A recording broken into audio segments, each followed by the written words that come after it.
Hi, my name is Kathy. I'm an RN injector with Dr. Michael Workman here in Vancouver, Washington.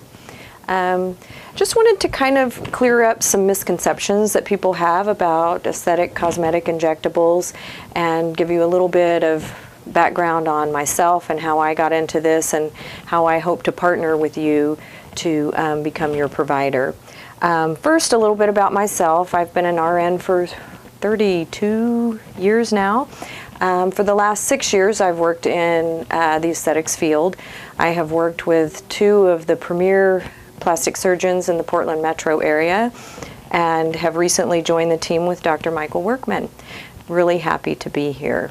I'm always amused when I hear people talk about, look at her, she's so Botoxed up, and they may be referring to big lips or just you know, we all watch the Grammys and pick apart all of the stars and think how unnatural they look. But Botox does not add any volume.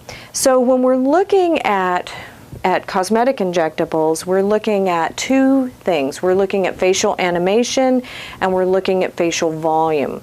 So when a person presents to me with a crease down between their eyebrows from furrowing over the years, that's from muscle activity.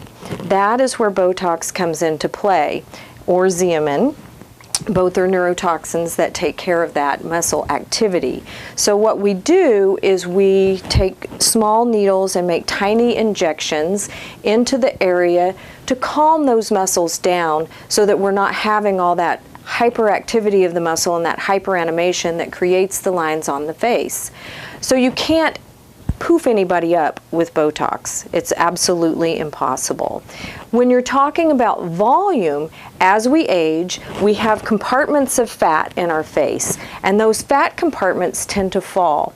So and then our skin starts to hang as well. So what we like to do with volumizing fillers, and there are several products on the market, is add that scaffolding back, so to speak, to hold those structures in place so the skin drapes better on them.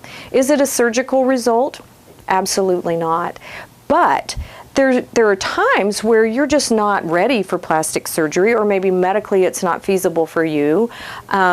This is kind of something that can help you along your way to kind of stave off that tired and saggy and droopy look. And I think most of us, if asked what would be the most disconcerting thing we would see on our face, I think we would all agree sagging is not good.